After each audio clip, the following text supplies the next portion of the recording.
Check, check, check.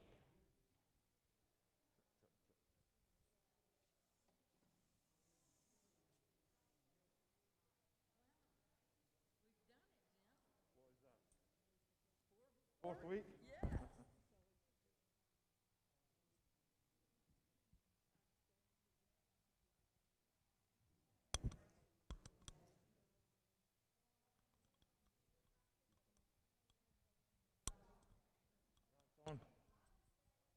Boom, boom, boom. Check, check. That shows you how good my mask and my filter is, because I didn't realize it was on. Good afternoon. I'd like to welcome everyone. I know the handouts were a little bit behind schedule getting passed around, but environment, both emotionally and physically, as we all, the people in the sanctuary at Faith, and we also welcome those who are joining on either YouTube or Facebook. Mine says August 18th, but it is Isaiah 42, 1 through 9. Is that what you want?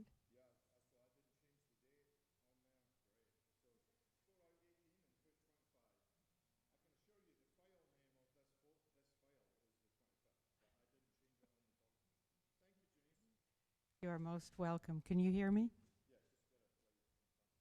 Here is my servant, whom I uphold, my chosen, in whom my soul delights.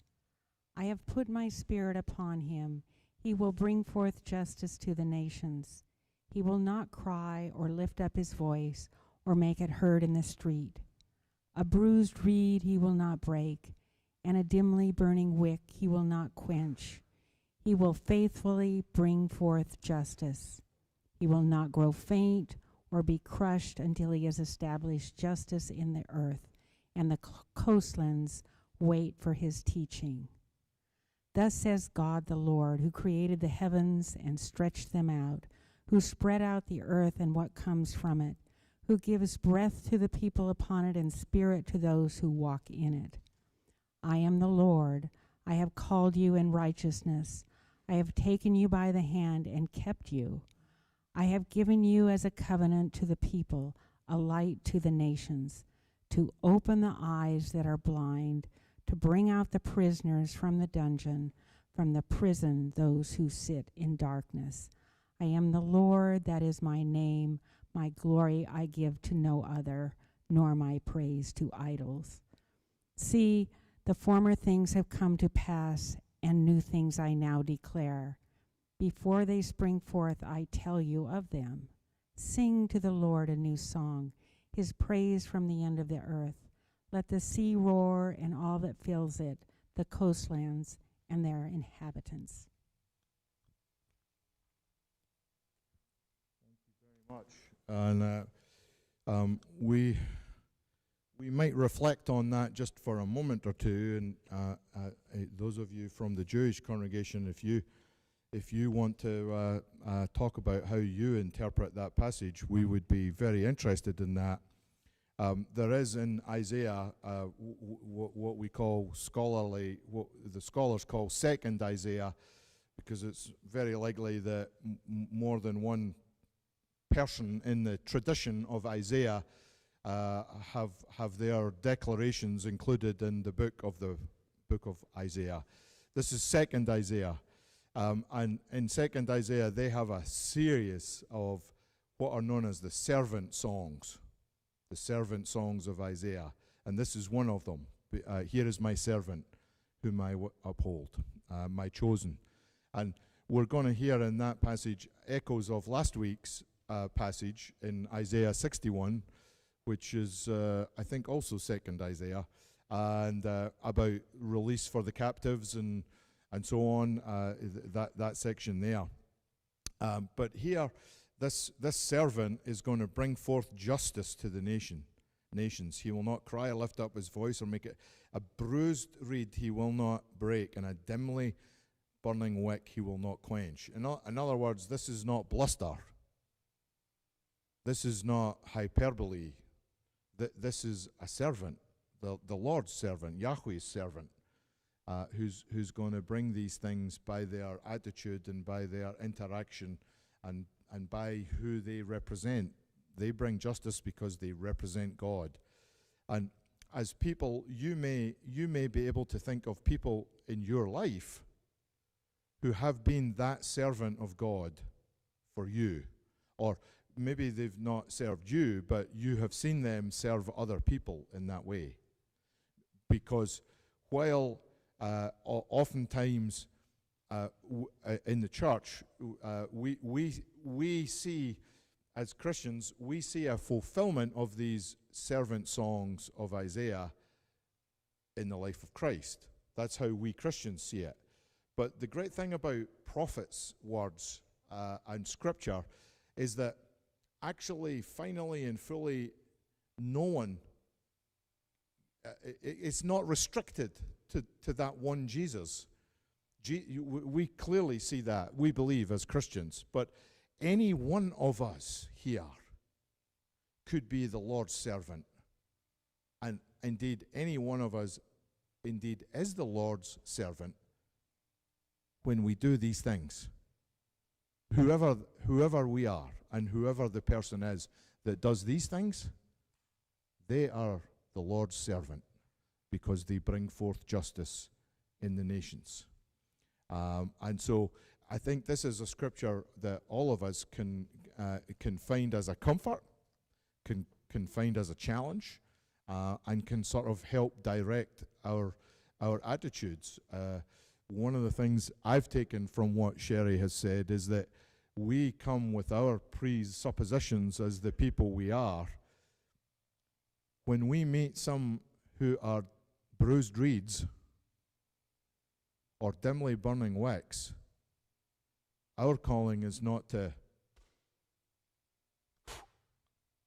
Our calling is to raise them up and to help them burn ever more brightly. I also printed there words from, again, one of our hymns. It's a hymn that that helps us remember that throughout Scripture, God is known in different ways, sometimes by name, but sometimes by metaphor. And that we need all of these metaphors to understand God, or but to seek to understand God. So we understand God as source, and God as sovereign, God as rock, God as cloud, the fiery pillar and the cloud of God's presence, a fortress, a fountain, a shelter, a light, a judge, a defender, mercy, might, life, and so it goes on. And you know, let's just have you. I'm going to give you a second or two just to read all those images, all those metaphors for God, and think about choosing one of them as being applicable to how we might be to serve our neighbors. So let me offer one. Let me choose one. Which one will I choose? I'll choose the easy one, bread. That image is an image of God, and in the food deliveries that have already taken place, and in things that we'll go on to do through our Rekindle grant, and in many other ways, we have shared bread with people who are in need of bread. So you think about, read these different images and see which one kind of talks to you today in terms of how you are serving God, how you are serving your neighbors, or how you hope you might in the future serve your neighbors. Does the task make sense? Okay.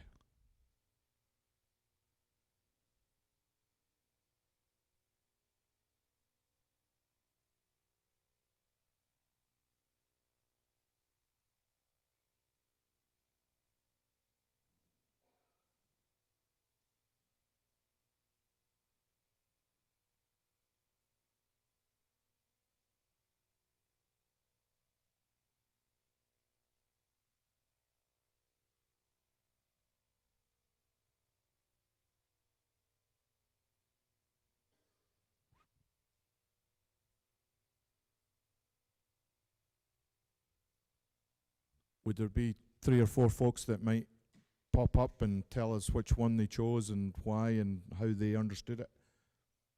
Francis?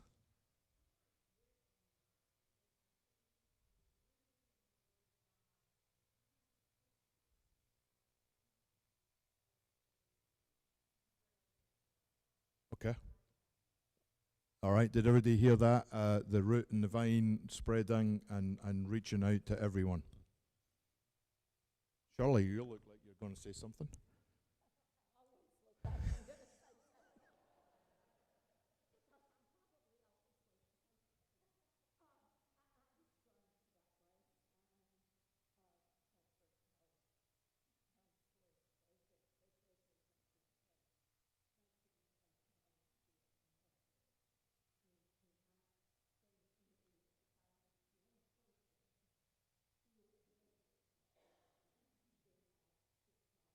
was well spent, and just by hopefully presence and sometimes offering comfort.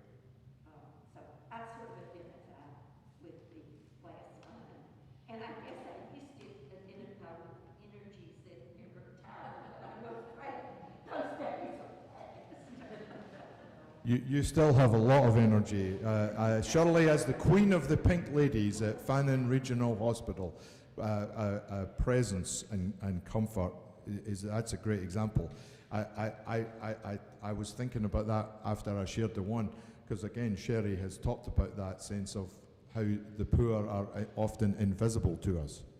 So for us to be a presence to them, that is in itself a gift, right there.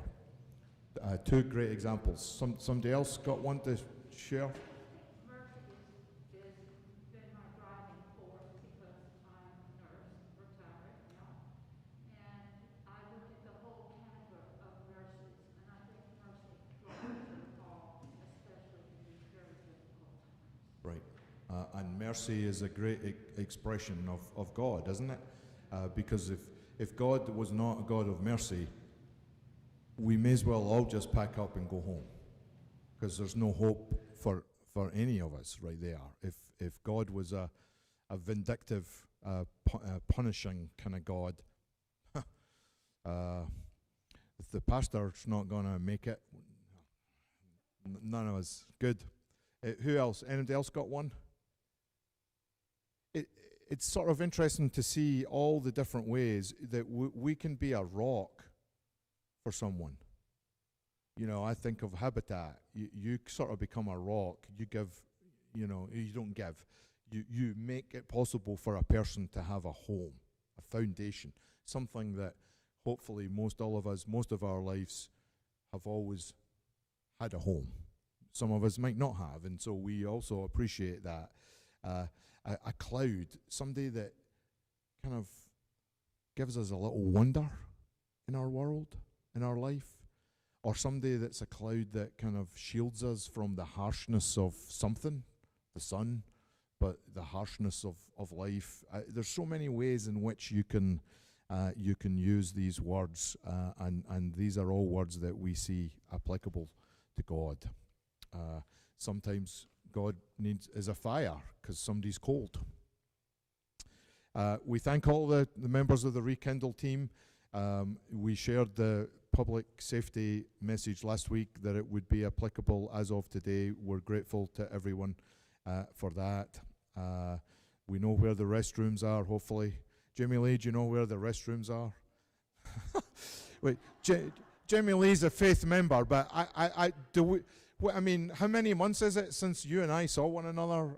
I mean, 4 months just? It seems longer, Jamie Lee. But and there's the password for the Wi-Fi if you need to use that. It's a long prayer, so I don't know. Maybe we'll stumble over this. But it seemed like a good prayer to me. So we pray as we can. Spirit of life, God of many names and wonders, be in our hearts and minds as we come together today and in the coming weeks to serve in your world. We come today as people of privilege, grateful for this blessing and hopeful for our future.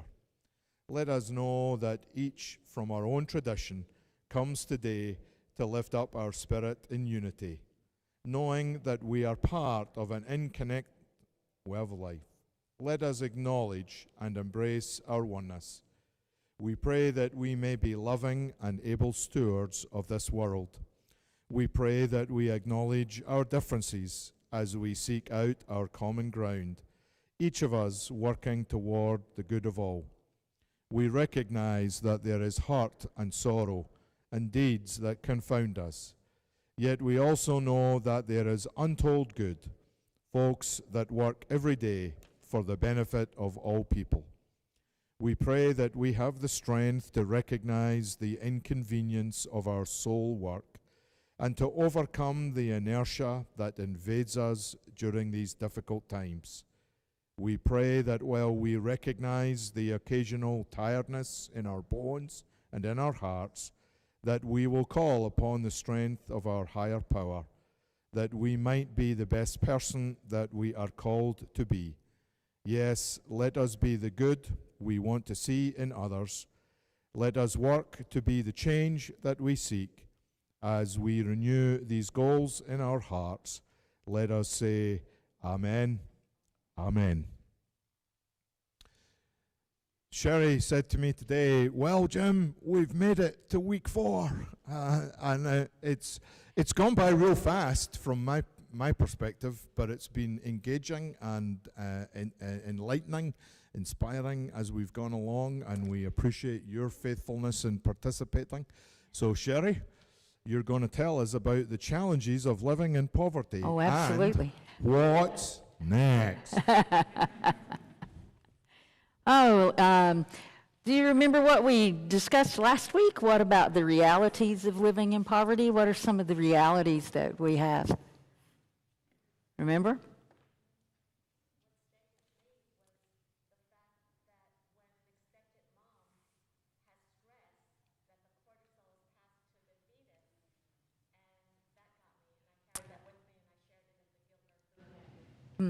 Yep.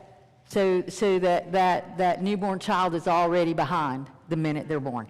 Yeah. Anyone else? We have different rules. And what are we? We're all firmly ensconced in what? Middle class, right? Middle class. We run the church by middle class. We run Family Connection by middle class. We run the school by middle class. So we're going to have to think about that as we move forward as well. What's something else? What about housing? Non-existent in this county for sure. Can't afford it. Mm-hmm. Where in this country can you work and make the minimum wage and still be able to rent a home? Nowhere. Nowhere, right? Let's go back to day 1 when we were doing our step little exercise.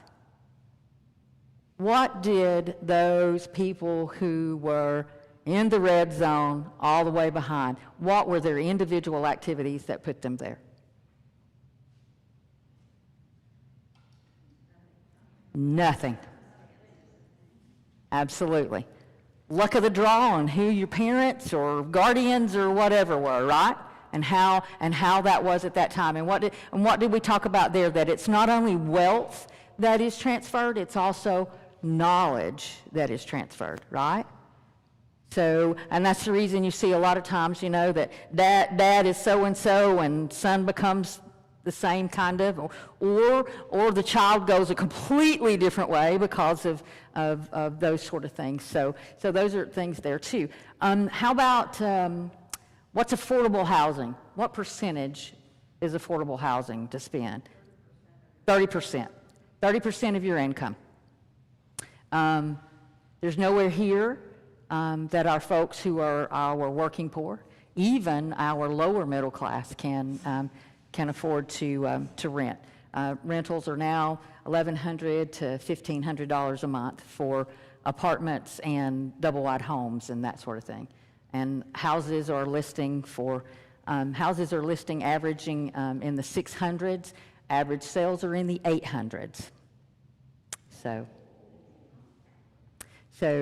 housing is a real issue here, and it's a real issue in lots of places all over the country. But it is definitely an issue here because of the tourist industry and you know, folks who are trying to invest their money and receive a return from it. They can certainly earn much more money doing a short-term rental, right? A short-term vacation rental. It's hard to blame them for doing that, but it also makes it to a point that many of our downtown restaurants are closed when 7, 8 o'clock at night if they're open that day. So, you know, and it's only going to get worse. The pandemic has brought about a lot of people who are out of the workforce. This past month, for the first time ever, the number of jobs available was well over 1 million more than the number of people searching for jobs. 1.7 million actually differential. And a lot of that is, if you were almost ready to retire and the pandemic hit and you could get that golden parachute, or you could go do whatever it is that could get you at that same income, what did you do? You retired, right? And if you retired and you've got your 401k and you're firmly ensconced in middle class, are you going to go work for $7.25 an hour? I don't think so. And then our younger, particularly our younger women, our women who are 19, 20, 21, 22, 23, having a child, child care is ridiculous at this point because of the spread of the virus again, and daycare shutting down, or there's also that sandwich, you know, I've got to take care of mom or grandmom or whatever, particularly during the time where those folks are not getting out very much, you know, and so our younger women also have left the workforce. And they've done that for, you know, taking care of the children, taking care of the family, and those sort of things. So yes, we have a great discrepancy, not just here where you see a help wanted sign everywhere, but pretty much nationwide at this point. So, you know, there has to come a day when there's a reconciliation of that as well. Yes. I was talking with someone about Blue Ridge, and when we moved here and bought our cabin in 2010, I didn't realize it then, but I learned that many low-income people lived in downtown Blue Ridge, and it was before it was the great vacation Yes. spot. And once it became more a pull for vacationers, then where they lived in downtown Blue Ridge, those people that owned those homes pushed them out, Yes. redid them, and they're rentals now, and these people they could walk to work. Yes. They worked at Correct. You're absolutely right. car. And now they don't have a place to go, they don't have a car to go there in, and so that's just a double jeopardy. One of the servers at one of the restaurants we go to all the time, she was telling us Saturday, her landlord came and told them that he sold the house, and they have 60 days to get out. Right. They can't find Anything. not a house, not an apartment. She said they couldn't even find a trailer. No, not They did find a trailer, but she said it was not. livable, not habitable. Yeah. Absolutely. So they're going to leave here. Yeah. Yeah. So, you know, back during COVID time, I've mentioned that I have a daughter. She's 27 years old, so she knows she worked for the first 5 years of her career. She didn't know what she wanted to do after school, so she said, "I'm not going to waste your money and my time, Mom, so I'm just going to figure it out." And so she worked downtown in the restaurants there, and she worked at a place for a long time. But the downtown workers know the other downtown workers, and so when COVID first started, many of the folks that work there, they're like, well, you know, we're a tourist town, we don't know how long it's going to take to get it back, and we're gone. And so a lot of them that were her peers in their mid-20s completely left, and they're not coming back. They're not. You can't afford, if you're working in food service and you're in the 20s to lower 30s, you can't afford to move an hour away and then drive to work. So particularly when in Blairsville you can go get a brand new apartment for $700 a month, no more than $700 a month. So yeah, we're in that phase. And what is that going to do to our folks in poverty? It's going to make things really even harder, you know? You know, even though the jobs are available there, the jobs are catch as catch can. I mean, how many times have you gone to one of our restaurants or one of our downtown stores and it's like, we're open this day and we're closed these 2 days, and we're open this afternoon, and and they do that because of the workers. And so who are our workers? Our workers are the ones that are saying, okay, there's 2 days off there. There's an afternoon that I'm not going to be needed because, you know, it's just an afternoon shift and that sort of thing. So yeah, it's going to be tough. And I don't see it getting much better anytime for our area, particularly when I was reading last night of all the discrepancy that we have in the number of jobs available and the number of people looking for them, and how many people actually exited our workforce. So I think that there's some more changes that are coming. And my daughter, who did get another job that she loves and that sort of thing, she said, you know, many times if someone would complain about how hard the work is and how little they're paid, other folks would look and say, well, get a better job. And she said, so you know what a lot of us did? We went and got a better job. And she's got several friends who left the food service area or the tourist area or the retail area and are doing something else that is outside of that. So poverty is going to be affected by that for quite some time, don't you think? I mean, our numbers are going up again. You know, I don't know where we're going. No one does, but I think that it's going to be that this is a long haul. Again, I was hoping that this year would see the light of day, but it doesn't appear that we're going to. So let's talk about poverty for just a minute. And, you know, I've told you about that. You know, you keep working, it's the only way out, right? The minimum wage job. So what do? Dig, and the further you dig, the further off you are. How many are working poor? About how much do they work? A lot of times 3 jobs, and if we put that into full-time equivalents, those of us that worked in the government, we know what that FTE is. The full-time equivalent, 1.7 jobs. Somehow or another in that day, they work from here to here to here, and they have 1.7 jobs. So you know, and it's really hard to make it all work. And again, when we talk about poverty, we're not just talking about money, right? There are all sorts of other resources that sometimes the lack of the money actually gets the lack of those other resources as well. So let's talk about public supports for low-income families. So for food, we have SNAP, formerly food stamps.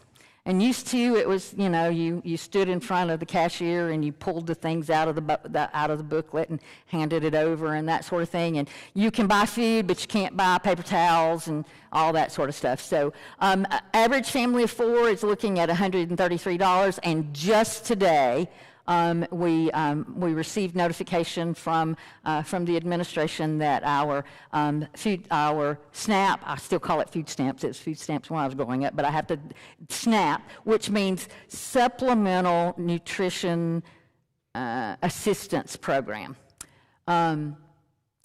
is going to go up 25%. So that number will raise. WIC, who knows what that is? WIC. Women, infants, and children, yeah. And so that is when we were talking about the child being behind when they're born. The WIC program goes to our low-income families that gets peanut butter and milk and juice and cereals and that sort of thing. Because if we can keep a child healthy in their younger years, they become healthier youth and healthier adults most of the time. So it's very important at that time. And so that program steps in to help with those type of things. And then the child nutrition program is our free and reduced lunches at school. And then we have health care, ACA, the affordable health care. And I am affordable health care. 6 years ago when I had I was greatly underinsured because of just going through the divorce. But affordable health care gives you the opportunity to buy insurance even if you have a pre-existing condition. It has nothing whatsoever to do with the price of that insurance. So while it's out there, my affordable health care is about $1,400 a month. And that's my affordable health care. So I have the opportunity to buy it, and Lord knows I'm not going to be without it based on what happened before. But it's very much a strain on the budget, and I'm grateful to my job because 2 years ago I said, guys, I have to leave.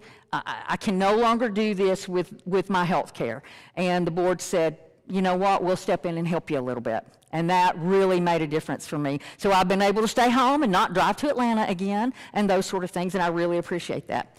Medicaid is our public health insurance. It is for our low income, and that goes to those folks absolutely free. However, if you're a single adult and you are below the poverty level, you're not eligible for Medicaid. There has to be a child, whether that's your child or you're the guardian of that child or whatever. So my daughter, when she was working at age 19 or 20, and she might have been at that level, that $16,000-$17,000, where she couldn't get any of those services because she doesn't have any children. And thank goodness that she got way past that, and I'm so glad. And then Children's Health Insurance Program. Anybody know what CHIP is? Here in Georgia, we know that as Peach Care. And that is that level that is, I'm a little above poverty level, but I'm not really making it, right? And so based on income, you can insure your children through Peach Care. Actually, now there are last year there were 4 providers. There are 3 providers this year. There are 3 providers that are out there that provide that. And you have to go through an application process where at DFACS, or you go online and that sort of thing, and you have to attest to your income and all those sort of things. And it ends at about $40,000 a year. I mean, there can be mom, dad, kid, and they're at about $40,000 a year, and it's like, no, you're above that. And we're going to talk about that in just a minute. Housing, subsidized housing, vouchers, public housing programs, that sort of thing. Some of that is the old Section 8. You know, we hear the old Section 8, or Section 8, and people are like, oh, it's crime-ridden at Section 8. Well, you know, guys, we have Section 8 housing here, and when you drive by it, it really doesn't look like you're going to think it looks, you know. And you might have been delivering food where folks are there and everything's clean and people are nice and all of those sort of things. So when the guy in the newspaper says it's just crime, well, most of the time in an area where it is concentrated with poverty, there is more crime. That's a part of that group of what happens there. But most of the time here, we've been very lucky with our public housing and with our Section 8, and we do have some Section 8 that you do not see that. And then we have a low-income home energy assistance program. And on the first day of November, this opens for our seniors, and my phone will ring off the hook. we are not the ones that do it, but my phone rings off the hook. So, so that goes over to North Georgia Community Action. And I know the number by heart, and I'm like, you know, you need to call Misty or Sharon over at this place, and so they do that. So that is, and then November 1st is for seniors, and then if there's still money left on December 1st, low-income families who have not reached the senior age are eligible to apply as well. So then we have other financial assistance, SSI, Supplemental Security Income. This is for our aged, our blind, and our disabled. And sometimes those folks will have Medicare, even though they're younger than 65, they will have a Medicare that has picked up and helped with the medical bills, and then they receive the SSI as well from the disability. And again, the average there, $536. So those people who live in those 2-bedroom apartments at $1,100, $1,200, it's kind of hard to get by on $536. TANF, and there's no I in there, but I guess there has to be a way to say the acronym, so it's TANF, and it's Temporary Assistance for Needy Families, formerly welfare. It's what we knew as we were growing up, it was the welfare. So here in Georgia, you know, we have lots of people who say, gosh, you know, those poor women over there, in order to get a bigger check, they just have more kids, right? Ever heard that? I sure have. Well, in Georgia, you start out at $223 a month for a family of 3. And it's a family of 4 or 5 or 6 or whatever. You max out at $280.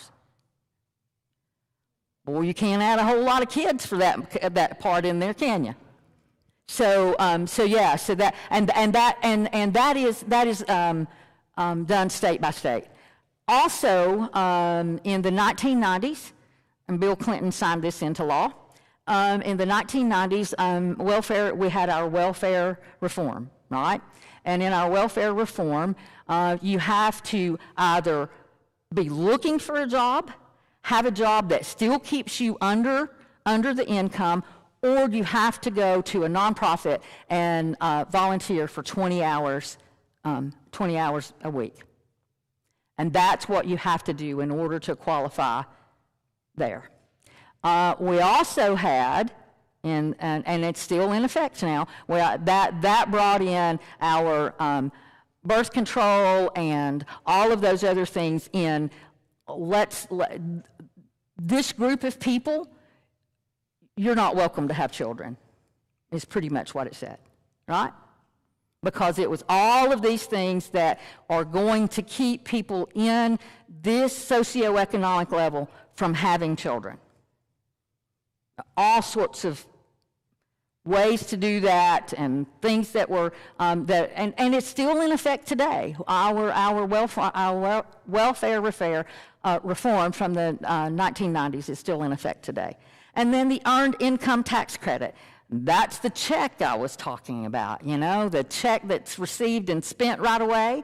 That is where money comes in from working families that they get all of their tax dollars back in some cases, and then some in additional. That is the United States way of providing for the poor. That is the program that is touted as providing for the poor. And that check might be $2,000, $3,000, $4,000, and some of it is the tax money that was taken out of the paycheck in the first place. As well as that the credit that families are getting now. It's like, you know, it's what, $250 or $300 and $350, depending on the age of the child. Well, that will come out of that tax credit at the end of the year. There will be a reckoning of that. What do they call that? There's a balancing out or something. So there's how that goes. And then in education, we have a Head Start for the low-income children in some states, and the federal government provides on this, and they actually have that. That's available from newborn to age 5. Here in Fannin County, we have it for only ages 4 and 5. And we have almost half of our children in Fannin County who do not go to Head Start, who do not go to kindergarten, who do not go to pre-K. Makes it real hard on that first grade teacher, right? Or that kindergarten teacher, yep. Yeah, yes, it is. Yeah. So they do not go to pre-K, they do not go to Head Start. Transportation is definitely the issue. Because, anyone know where our Head Start is? Mineral Bluff, at the old Mineral Bluff school where my dad went to school many years ago. So that is our Head Start. And you have to get your kid there. So if I live all the way out on Highway 2, almost at Watson Gap, almost at the Cohutta Wilderness. So if I were going to take my kid to there, or if I lived all the way out going Highway 60 near Suches or whatever, I'm going to be traveling 45 minutes one way. And using gas, and so since there is no transportation system, it's very difficult. Now, this next one, it's like, gosh, Sherry, what are you talking about? Because this is a program that helps families with children who are wanting to go to college. So it's the Pell Grant program. Anyone know what the cutoff level is on the Pell Grant program? $50,000. $50,000. So income at $50,025, and you get $0. Zero. But now, in our minds, probably before this class, in our minds, we could look at those and say, look at how she's dressed. She's using food stamps, but she's got on boots that are better than mine, right? I said that once a few years ago. Never again will that kind of stuff come out of my mouth, except in a class like this. Or, how long am I going to have to wait for her to do those WIC coupons, right? But we look at the Pell Grant program and say, man, they are bettering themselves. Isn't it wonderful that they're doing that?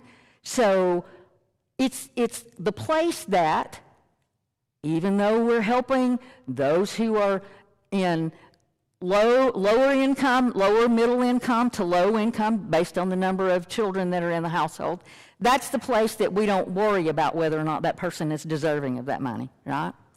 Mental models, remember, mental models. And so none of that is looked at as, oh, that's a government program and they're taking government money. No, they're going to school, and somehow or another that's okay. So we have to think about that when we're looking toward the future and working with the folks that really need our help the most. So, anyone know the cliff effect? Cliff effect. That is what happens. So all of those programs that you just saw, some of them are federal money that goes down to the state. Some of them are run by the Department of Agriculture. Some of them are run by Health and Human Services. Some of them are done by DCA, Department of Community Affairs, and those sort of. So lots of different agencies are doing all those. And so what happens when there's lots of different agencies? Lots of different rules, right? And gaps.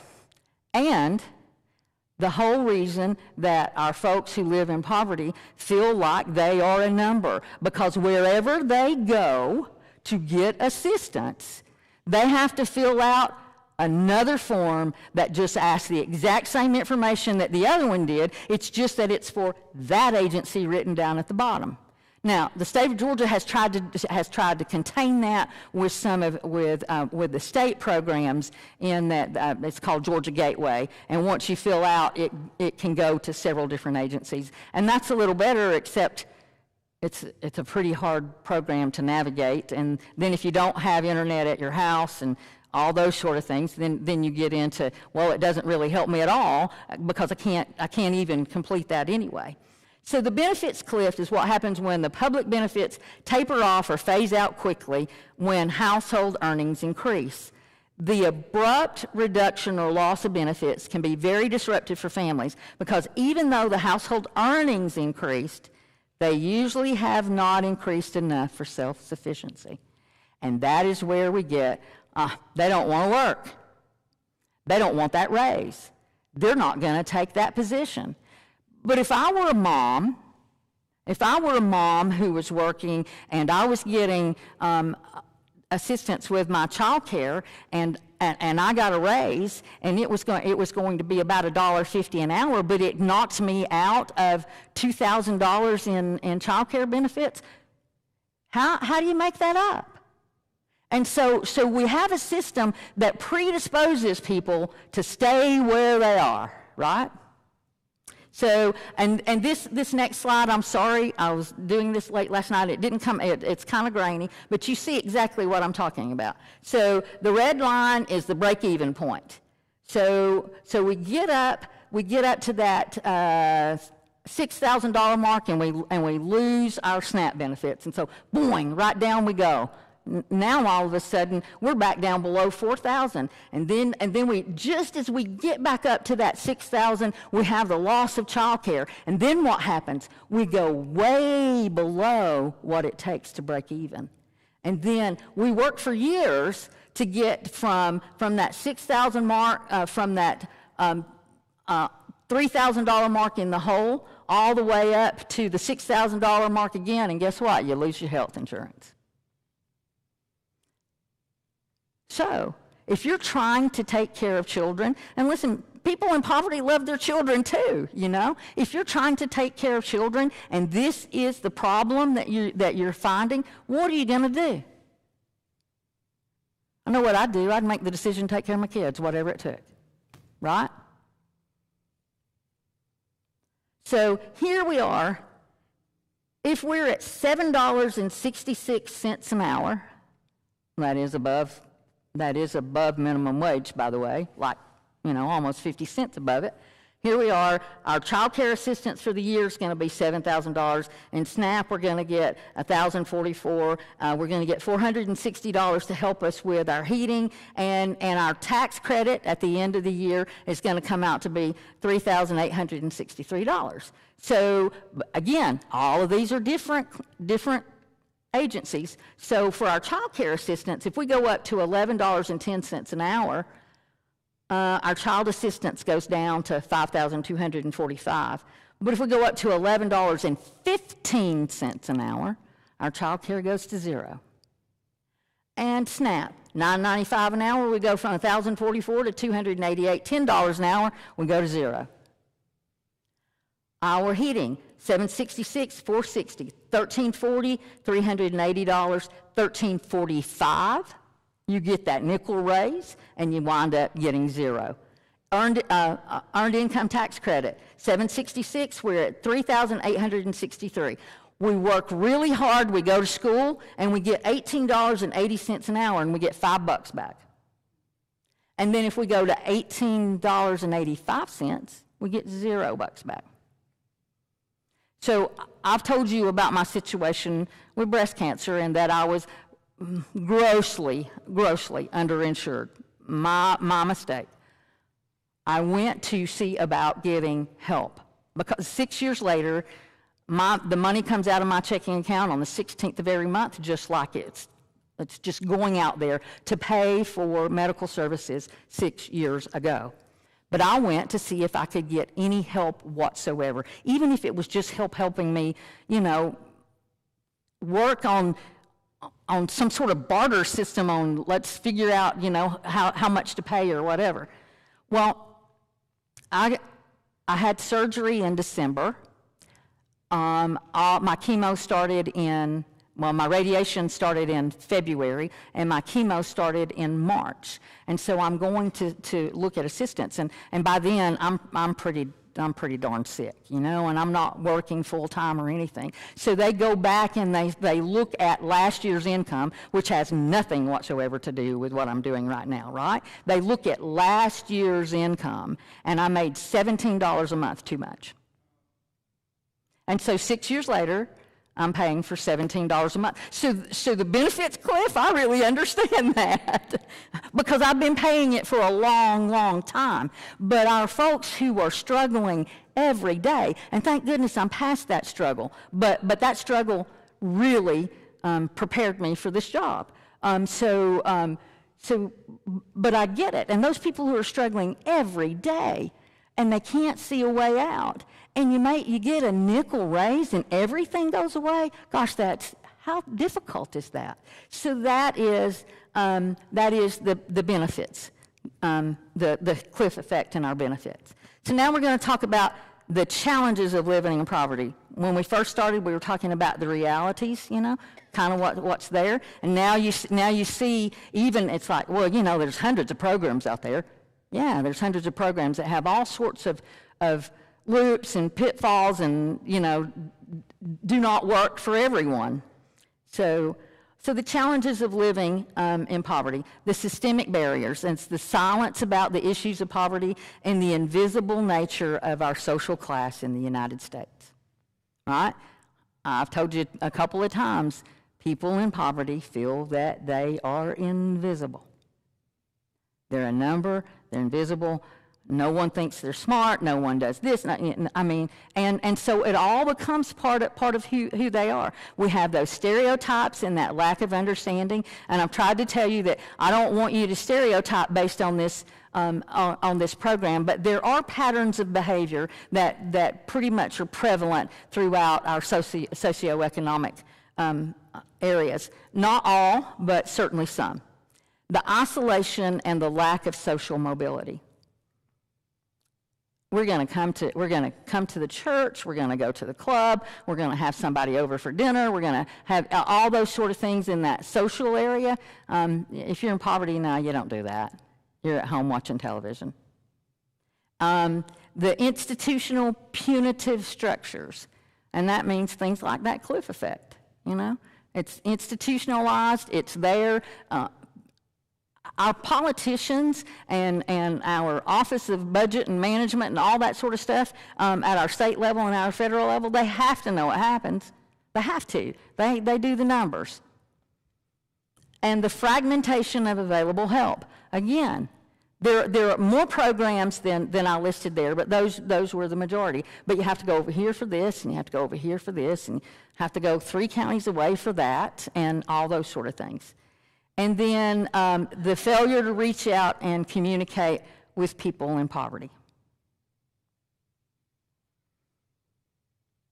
And that one is one we can do something about.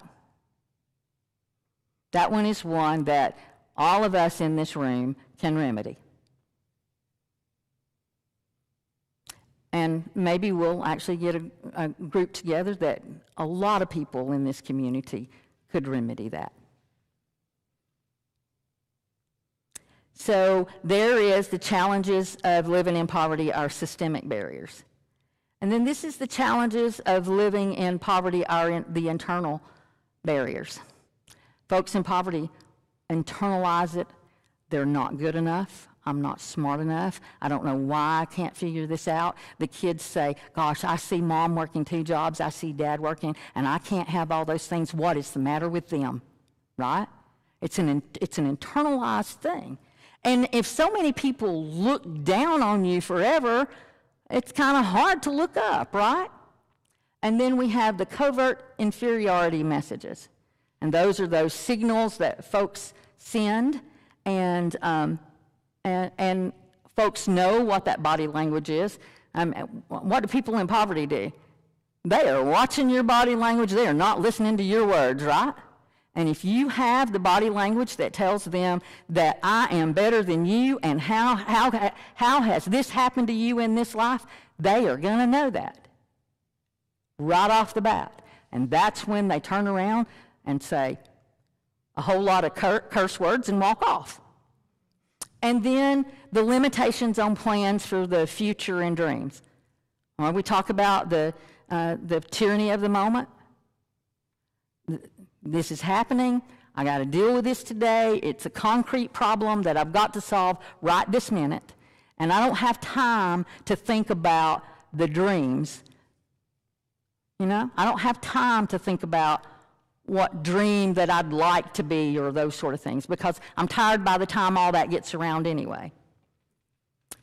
So let's talk about how we define poverty, and that shapes how we react to it. So, if we believe that the primary cause of poverty is a lack of knowledge, we're going to try to educate the poor. Do everything we can for educating the poor, and that's going to be our focus. We'll make this work if we can get that education there. And then if we think it's oppression by powerful people or the government or whatever, we'll work on social justice. And then if it's the personal behaviors of the poor, we're going to figure out how to rehabilitate, and then we're going to put that person in poverty in case management, where we're going to tell them what it is that they should do for their life, right? Which is exactly what happens. And then if it's a lack of material resources, we're going to give the material resources to the poor. So, all that cycle of suffering, your attitude and beliefs shape the tone of your voice, your body posture, your expressions, and your actions. And what does it take? What does it take really to help someone get out of poverty?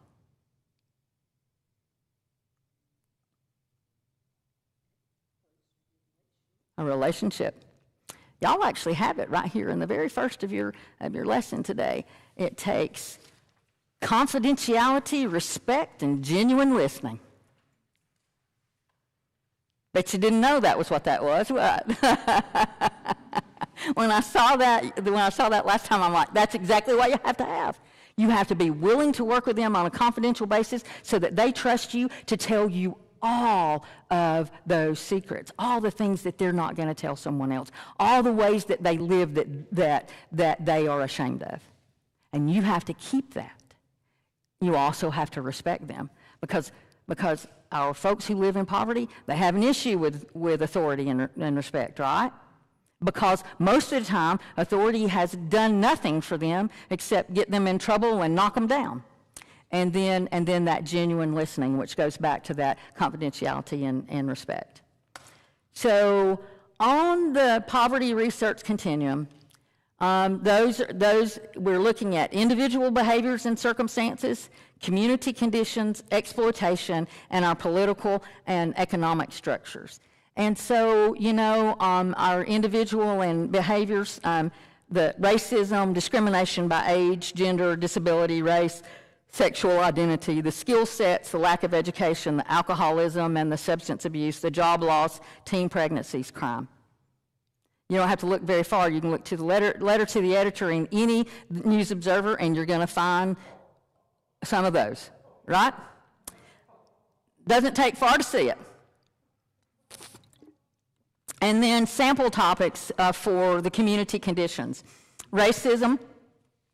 And, here we do not have ethnicity. We do not have that much of a diversity. And I'm always tasked with Family Connection to disaggregate my numbers so that I can get the numbers that we're serving by ethnicity. And I'm like, that's really hard to do here. But we do discriminate based on poverty. I know that for a fact. In my own family, it happened with my dad. I've told you before, he was very poor, but he's also Indian. And so being poor and being mostly Indian is not, especially in the 50s, was not the thing to be, right? When I was in school, I've told you before, they saw my dad. Most of the teachers that taught me actually taught my dad, so they saw my dad. I took the test for advanced and for the advanced classes and for extra learning, and it was called at that time it was called the Expansion of Interest Program. I took the test 7 times, beginning in first grade, and I was told every time that there must be something wrong with the test. Right? And by the time I got to the 7th grade, taking that test, which said that, you know, she might be just a little bit above average, just a tad. And by the time I got to the 7th grade to actually get to those advanced courses, I did not want to do them any longer. Because 7 times I've been told there's something wrong with the test. What'd you do? Because of my last name.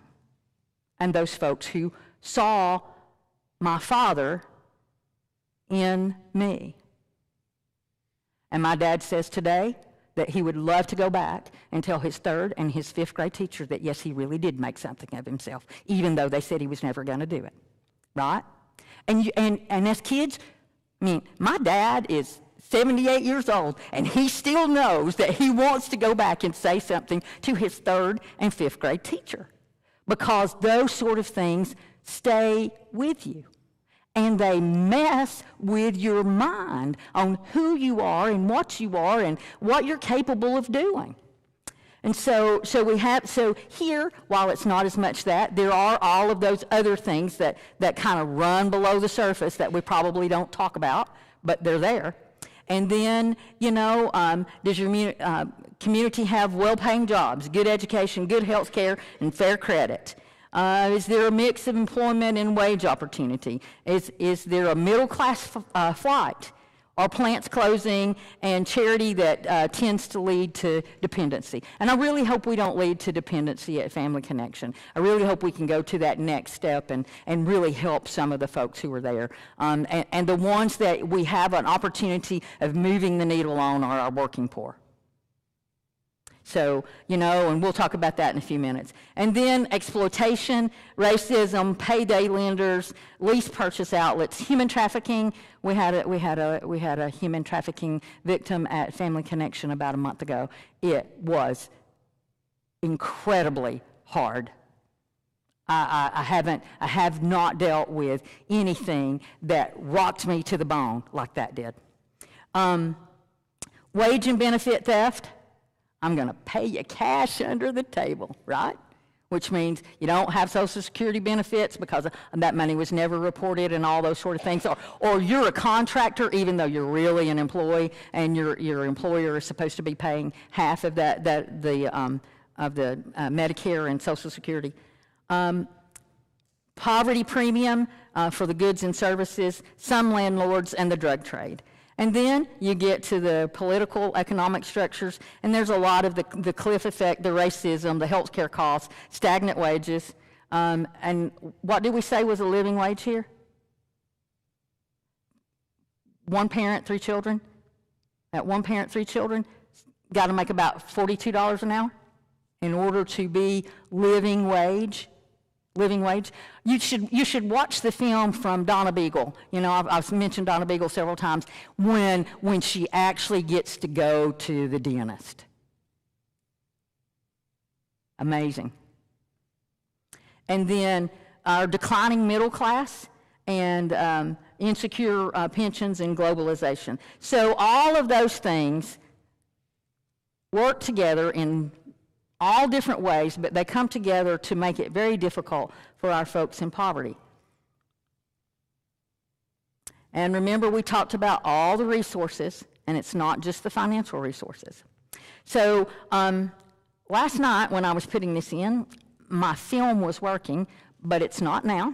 So I'm going to have to go out of here and go right over here to this. This. And this, it's long, it's about 10 minutes, and then we'll do the break as soon as that's over. It's about 10 minutes, but I really think this really sums our four days of class. If you listen to what the lady here is saying, you will find all sorts of tangents of things that we've brought in from the 4-day class as she describes, as I do often, her dad and her uncles and that sort of thing. So here we go. Let's see if you get, I hope you can hear. Let me get the...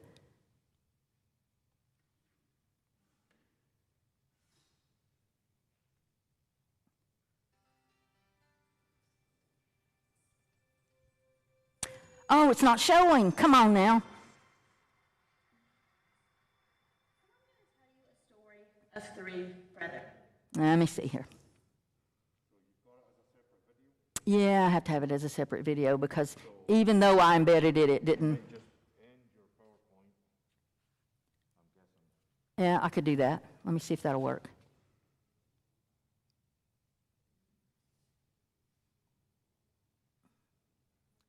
Or if I can go.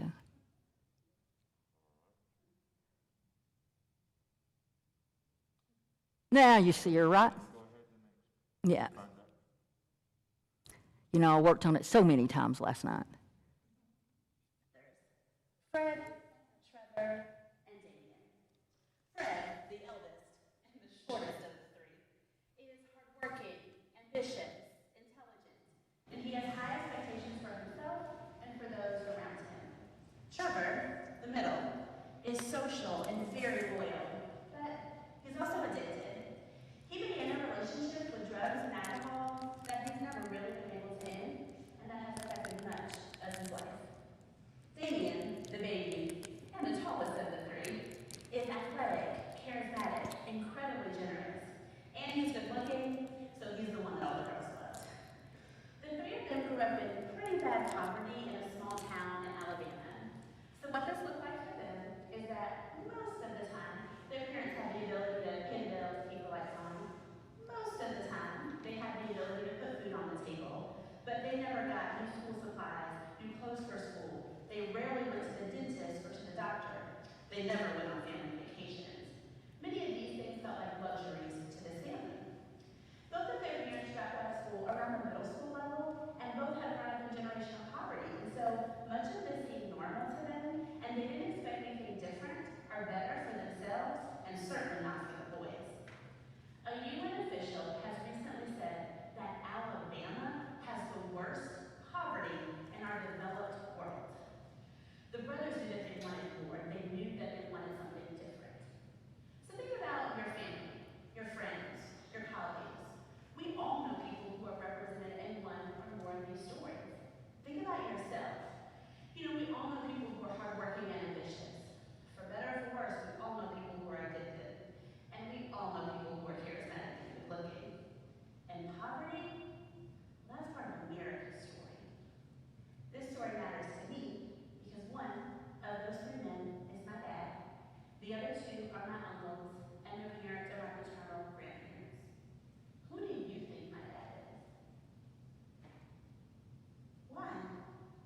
Vice President and CFO at a publicly traded company in Houston, Texas.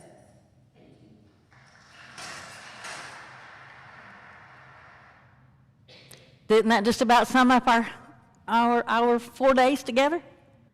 Well, it's going to be time for break, and when you're out there at break, I have envelopes that you've done before, and I would like for you to pick those up and bring them in with you as we return from break, okay? Don't read them yet, but pick them up. So I'll have them out there.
We need to find our seats and get started.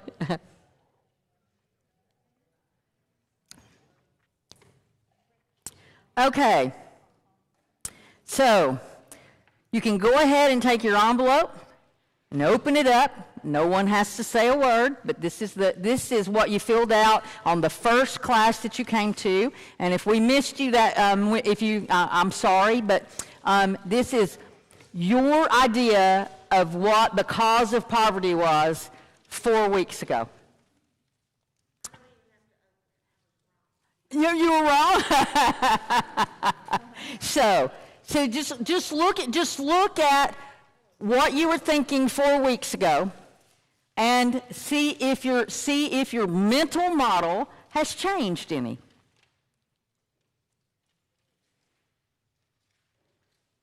And if it hasn't changed a little bit, I haven't done my job.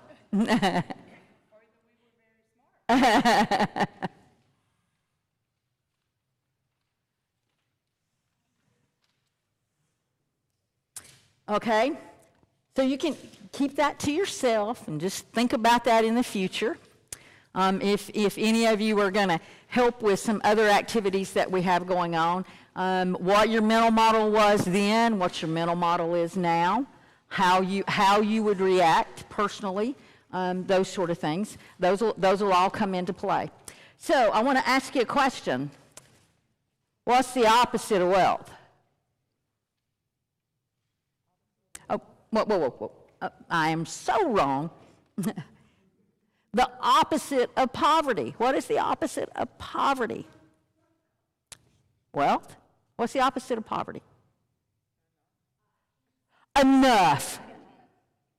Absolutely, positively, enough. Mm-hmm. Yeah, it is. It's amazing. I've got to get back to the place now. Because, not like a smart person, I don't have this in weekly things. I've just got the one whole thing there. So, right, it's enough. Do you know that folks that I work with who are dealing daily in the crisis of poverty, do you know what would make them the happiest in the world? If they had enough. Just enough. Wealth is not the issue. It's having enough. Having enough to go to the dentist when the kids' teeth are hurting. Having enough to feed the children without having to feed junk-type food. Boxed macaroni and cheese and that sort of thing. And what did we learn in the realities of poverty? 86% of the people who visit food pantries say that they buy the cheapest thing because it fills the stomach, not because it's nutritional. And that's because that's what they have. So if I can get there, we've gone through a lot of slides, haven't we? If I can get there, you will see that the opposite of poverty is enough. It's enough. And what a stress relief it would be for our neighbors who deal every day with the crisis of poverty if they simply had enough. So let's talk about what can I do. And you are now entering the no judgment zone. Only compassion toward yourself and others is allowed. And you knew we were going to get there someday, right? So what is the difference in empathy and sympathy? And just a minute ago, Jessica was talking about Brene Brown. If you have not listened to Brene Brown, it's B-R-E-N-E, Brene Brown. If you've not listened to her, check her out sometime. Now, I will say that she will pop some bombs in her sentences, but boy, does she make some sense. So here we are. Empathy and sympathy are grouped together often, but they're very different. Empathy is a skill that can bring people together and make people feel included, while sympathy creates an uneven power dynamic and can lead to more isolation and disconnection. It's an unfortunate outcome, given that most of the time, sympathy comes from a good place. You're a good person, you feel sorry for what's happened and that sort of thing. So we're gonna see the difference in just a minute. And once again, I'm gonna have to go back to that, close this out. We'll have to go through those slides again. Well, I would if I could get there. And you know, y'all, this was working so perfectly last night. All right, where? Oh, it's going to come now. Here we go. So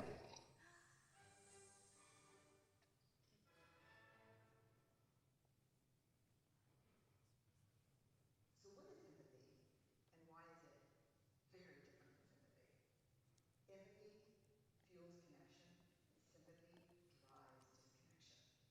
Empathy, it's very interesting. Teresa Wiseman is a nursing scholar who studied professions, very diverse professions where empathy is relevant, and came up with 4 qualities of empathy. Perspective taking, the ability to take the perspective of another person or recognize their perspective as their truth. Staying out of judgment, not easy when you enjoy it as much as most of us do. Recognizing emotion in other people and then communicating that. Empathy is feeling with people. And to me, I always think of empathy as this kind of sacred space when someone's kind of in a deep hole and they shout out from the bottom and they say, I'm stuck, it's dark, I'm overwhelmed. And then we look and we say, hey, I'm down. I know what it's like down here. And you're not alone. Sympathy is, ooh, it's bad, no. You want a sandwich? Empathy is a choice, and it's a vulnerable choice, because in order to connect with you, I have to connect with something in myself that knows that feeling. Rarely, if ever, does an empathic response begin with at least. I have it, yeah. And we do it all the time. Because you know what? Someone just shared something with us that's incredibly painful, and we're trying to silver lining it. I don't think that's a verb, but I'm using it as one. We're trying to put the silver lining around. So, I had a miscarriage. At least you know you can get pregnant. I think my marriage is falling apart. At least you have a marriage. John's getting kicked out of school. At least Sarah is an A student. But one of the things we do sometimes in the face of very difficult conversations is we try to make things better. If I share something with you that's very difficult, I literally say, I don't even know what to say right now, I'm just so glad you told me. Because the truth is, rarely can a response make something better. What makes something better is connection.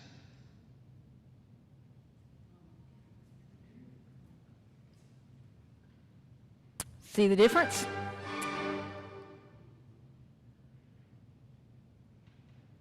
All right, go away. On.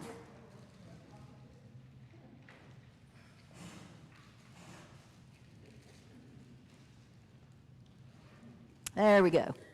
So, we're talking about what's next, and I'm going to tell you what's next at Family Connection. The church may decide to do all sorts of things, but what we're going to do next is, prior to our move to the new building, and we were just getting everything in place when COVID hit, and we've been on the run ever since. But we're going to reactivate the Poverty Awareness Work Group. If you participated in our poverty simulation 3 years ago, Chris did, the poverty simulation is actually why I'm in this job. I was in a leadership program at the University of Georgia. I did the poverty simulation, and I cried, and I said, if I can ever work in that area, I'm going to do it. And so God gave me that way to do that. And so we're going to try to do that again once we get past this other rise in that. But how we do that is the Poverty Awareness Work Group. And that I'm also And I've told you many times as we've been talking that we operate at Family Connection from a middle-class mental model. And so I've got to have some folks who come in and look at that with me and say, okay, how can we fix this? You know, so that we are working more in line with the clientele that we serve. So those are two things that we're going to do shortly at Family Connection. And we're going to do a twofold approach.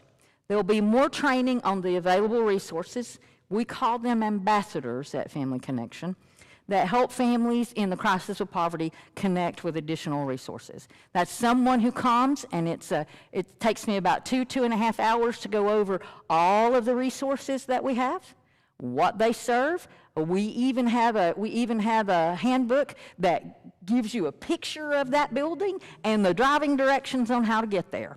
And so it works, and that would be if you wanted to come in and actually help with people who are asking questions.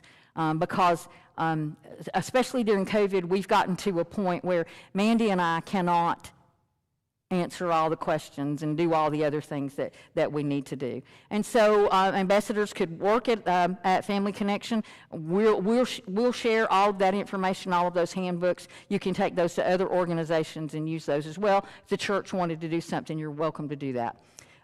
Researching successful programs, and that poverty awareness group would research successful programs that work directly with families to assist them in finding the route for them to become sustainable. And there are 2 or 3 case studies where there are programs that actually work. They're not programs that you sit down with that client and say, this is what you got to do to fix your life. These are the programs where you sit down and you say, I'm an investigator along with you, and let's study these things and see where we're going. So that person can actually see where they need to be, but they have to come to grips with where they are right now, which is the most painful part of that whole issue. I mean, once you know where you are and what the issue is, you can find a way out of that stuck hole where everything's dark. And so the programs must be multi-generational. Why? Right. Poverty is generational. And children generally do what they see modeled, right? And so if there's going to be a break, somewhere along the line there's got to be a break that includes whoever the adult is in that situation, mom, dad, grandmother, whoever it is, and the children. And it's going to require a long-time commitment from organizations or persons, and I'm ready to do that commitment. And hopefully we can get some things moving in that direction. One of the ones that I'm going to do next is getting ahead and a just getting by world. And that's pretty much, and if you look at the testimonials from folks who have done this, some groups have it as 12 weeks, some groups have it as 6 weeks. We have a ready-made audience at Family Connection, and we would know the way that we could reach those that are working, the working poor. If a family comes to see us 12 months out of every year, typically someone is disabled in that family and they can't get by. If someone comes to see us 6 to 7 months in that family, they've got some other issues other than just I can't make it on my money. But if that family comes to see us 3 to 4 times a year and they see us when school starts, because that month is really hard, getting the school supplies and the clothes and that sort of stuff. They come to see us at Thanksgiving because all of their money that they can possibly work out is going to get the children something for Christmas. And so they come see us in November. They come see us in January and February because the power bills are so expensive and maybe they overspend at Christmas. Those are the folks that ride the line, that you have an opportunity to, in other words, you'd say it's the low-hanging fruit. If there's an opportunity to help, those would be the ones. And we have the software that would pull those sort of folks, and we could meet with them, offer them the opportunity to come. But it's got to have some incentives in it as well. Most of these groups, when you do that, they pay the transportation to come to the class. because they're like, "Man, I can't go to that class, but it's going to cost me money to go to that class." And so, so those are the things that we're talking about. I'd like to have others trained. I can become the facilitator and the trainer. Research other programs. If someone else in here wants to go along with the trainer and facilitator, I have a little bit of grant money that's coming in this year from that Building a Region of Resilience. We have some money in. I spent mine on all of the poverty training and everything this year. This is the next level up, where you're actually learning how to put it to the test and work with the families. And then it's going to be a long-term plan, 2 to 3 years to fully implement. And that's just and it would be that long as we got it up and going. And if we work with 10 families and one becomes self-sufficient, we saved one, and their kids, and their future kids, and grandchildren, and all that sort of thing. And the way I feel about it, one is one, and it's a whole lot more than zero. So, I'll do the ambassador training in October. The poverty awareness work group will get back to work after I do this next training. I'm going to do the training again in 2 sessions instead of 4 on September the 10th, Friday, September the 10th, and Friday, September 17th. And at that time, I'll work with all the folks who want to help and go forward. And you don't have to commit to being there all the time. Or yes, I'm down for 10 years, Sherry. We don't have to do that. But I've got to have some folks that will stand beside me and do some more training and that sort of thing. Because there's a lot of folks we see, and I can't do it all on my own. And so the Poverty Awareness Work Group would meet every 4 to 6 weeks and then do the trainings. So that's where we're going with Family Connection. You as a church, you may have other ideas to do. I know you've got groups that meet, and your ladies group. Thank you so much for choosing Family Connection. We really appreciate that. So those would be the things that you would talk about if there's something that you want to do as a church, and I'll be there to help you if I possibly can. But I know that this is the way that we're going to go from our part. And we're also doing a mental health outreach. I don't know if any of you have seen that and everything, but we are doing a mental health outreach, and we will be writing a grant to see if we can do something along that, because poverty and mental health issues go hand in hand, y'all. They really do. And self-medication with alcohol and substance abuse because of the daily stresses of poverty, that's a thing, that's that self-medication thing. So they really are a lot of that goes hand in hand. So that's where we're going to go as this group. I know that Jim will be working with you to see if there's anything else that you want to do. And I'll get back to you when in October that we're going to do that. But the next training for this, 2 sessions, September 10th and September 17th. So, now I was just a little girl when this happens. My mom, who passed away last April, she would always tell me what I was doing the day that Kennedy was assassinated. And she could tell me what I was wearing and what I was doing and where I was in the house and everything. So success flows not from any single approach or silver bullet, but from millions upon millions of individual face-to-face actions and transactions. Success is marked by the rebirth of hope, opportunity, and freedom.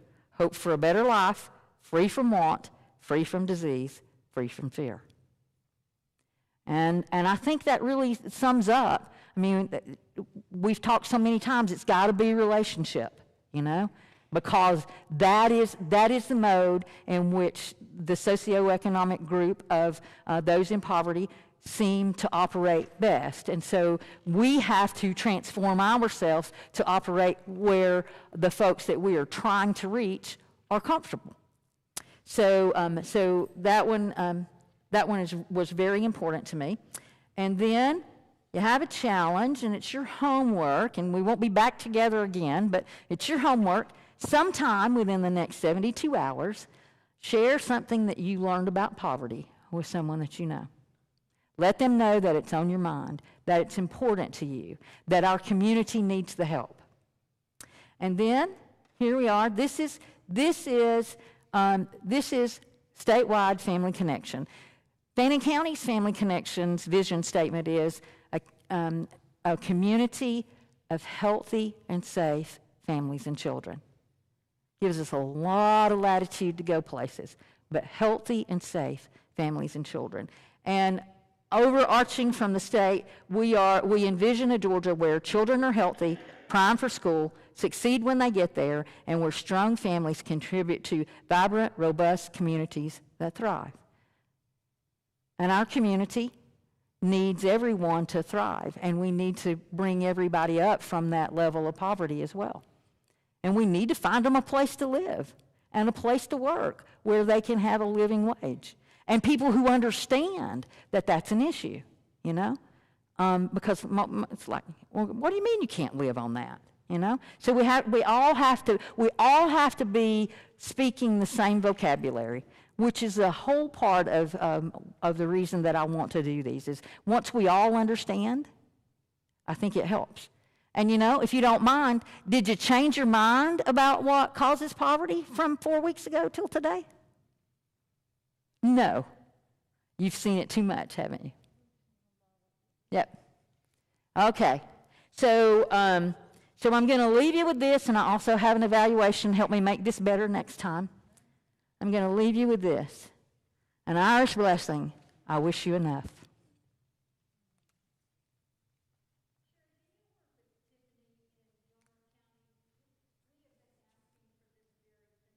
Mm-hmm.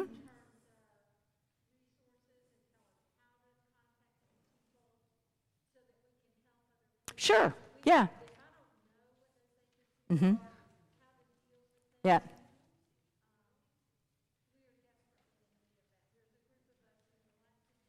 Mm-hmm.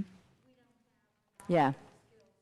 Well, and I'm going to only have the Fannin counties and state ones, but you know, Tiffany and I could work together and do that. And the whole reason that we did this region of resilience is that all of us chose to train in some area, and we agreed that we would cross those county lines and share the knowledge so that we could leverage the money that we had and get the most out of it for our whole region.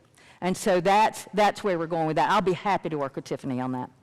And so there's the evaluation form. Doesn't ask for your name. You can say whatever you need to. But if you would like to help in any way or be on any of those committees or whatever, most of you have my email address. And the sign-up sheets that I was supposed to bring are sitting on my desk. So I won't have them for you today, but most of you know how to reach me, and you can send an email or you can let Jim know, and I'll work on when we're doing that ambassador training, which it will be in October. So because I'll do those other two in September, and then we'll do those in October. Yes, Elaine. Where did I move? Okay, Family Connection, if you know where animal control is, everybody knows the animal control, you go straight up the hill from animal control, all the way straight to the top. Now, the road narrows, and you're going to say, Sherry, it's taking me nowhere, because you cannot see the building until you are completely at the crest of the hill. And the road does narrow, because where it narrows, it goes from a city road to a private one, and it's not our road. It belongs to the lot next to us, so we can't widen it until they decide they're going to. So that's where we are, straight up the hill from animal control, all the way to the top. And we're the only building up there, so you can find us easily. And I do wish you enough. Thank you.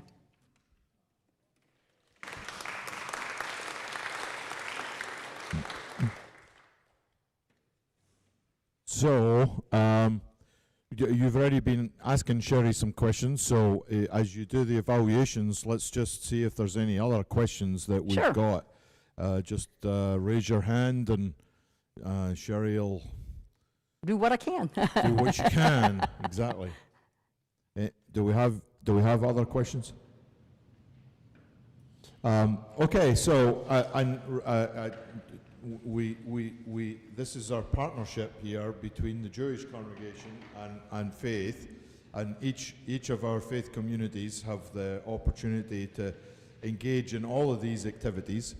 And of course, you should never give advice when you're leaving a place. you know what that's like. But you know me, I'm not going to be just totally beholden to that. But let's just reflect from our faith Presbyterian perspective. One of the things that was taken on board in the design of this building was that we were creating a base of operations for service to our neighbours in the community. And we then got going on the Rekindle grant, which helped made this series of workshops possible. It has been the grant that has paid for the food deliveries that started back in June. And you get to the end of 4 weeks and you're like, wow, I don't know that we've actually ever talked about that. We just maybe assume everybody knows that, but two times a month, a cadre of volunteers from the Jewish congregation and our congregation met and packed up food, and we've been delivering to 100, Sylvia, is that the right number, Chris? 100 food insecure seniors in Fannin County. We've been purchasing fresh produce from one of our local farmers to try and help support the local economy. Various other organizations have given us extra resources, and we've been packaging them up and doing that. The next delivery day, as it so happens, they've normally been on Wednesdays, but during August we had to move them from Wednesdays because we were all here for this event. So the very next delivery day is tomorrow, Thursday, and people are coming to pack at 11 o'clock. You just show up if you'd like to come and see what goes on and go out with one of the teams. We try and always have at least 2 people go. We don't want anyone ever going on their own. And we've had some great reactions from some folks. And we just had a team meeting before the workshop today, and it's not all finalized and worked out, but it so happens another agency in the community has come to us and said, we've got resources we'd like to give to you if you think you can expand and continue what you're doing. And we're certainly more than intrigued to do that. So that's been one thing that is an expression of our Rekindle grant. Back to the building for a minute. What we have to do is to connect our assets to the needs. And so we have a great kitchen. When we can all get together to eat food together again, you'll have some great food. And you'll be able to invite people in. Sadly, because of COVID, the session decided that we couldn't proceed on the schedule we had in mind for these public lunches. Because it's not the time for bringing a whole lot of people together in the one place. But there'll be time for that, later in the year. So imagine that as a place where someone who might need help finds a relationship with someone who might be going to train as an ambassador, because it is about the relationship, and so it's not strangers. You go, if you can find your way through the food in the kitchen, which is a pretty difficult task. There's more food comes in than we can give out right now. It's quite amazing. But you go in the back there's a washer and a dryer in there. Go in the ladies' room, you've seen it. Go in the guys' room, there's a shower in each of those 2 places. So imagine a situation in which a family are meeting with ambassadors, and you know what? Their kids can get a shower, and maybe they can get a load of laundry done, that they don't need to be worrying they've got quarters or whatever you use at the laundromat. There are so many ways that the assets that we have around us, I guarantee you could bring 12, 15, or 50 people in here, and they can all get Wi-Fi right here. And it doesn't cost the church one more penny, but they get to look up the resources they need, or their kids get to do their homework. So there are just no end to what God's people can do when we work together and find ways to connect with people. So I know that you will all keep this fermenting. That's what we've got to do. Because wouldn't it, you know, sometimes these things happen. Wasn't that reading just so appropriate that we started with about not bruising, not blowing out the flickering light? Because that's what Sherry's asked us to do. That's empathy right there. Not sympathy, but empathy. And as I understand God and God's love, it's an empathetic love. That's the love that we nurture and are nurtured by. So that's my little tale for today. I got two things to show you and whatever. One thing is just a small presentation to Sherry. So give it up for Sherry again. Sherry. We are so grateful, and I hope that some of you will be wanting to be on that list for ambassadors. So write it on your evaluation somewhere, get it to Sherry, and make sure that, if through the Jewish congregation or through ourselves, if you need to be getting in touch with Sherry, we can make sure that we can do that, that ambassadors program. So then the other thing I've got is we have other food that Chris has sat some of them out, but we have even more than this. Right.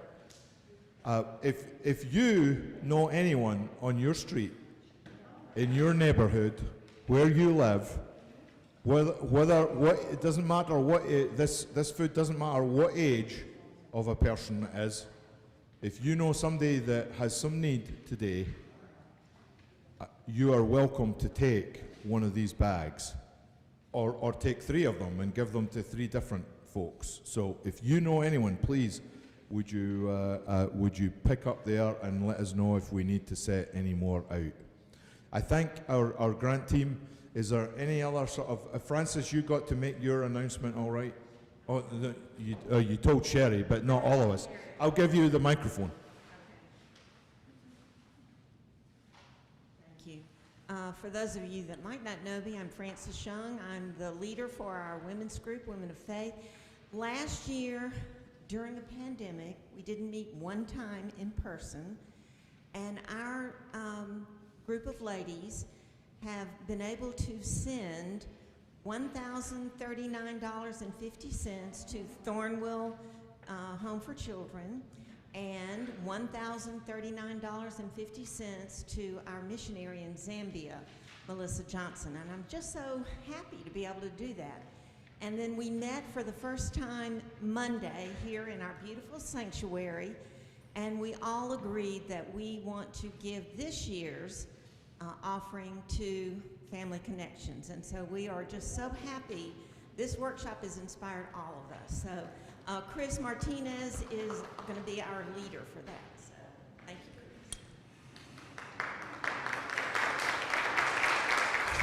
Chris. Thank you to the Women of Faith. That Yes. includes ladies from both congregations. And I guess I'll get a little tearful maybe if I go on too long, but I guess the bottom 2 lines resonate with me and Betty Benedict. I wish you enough hellos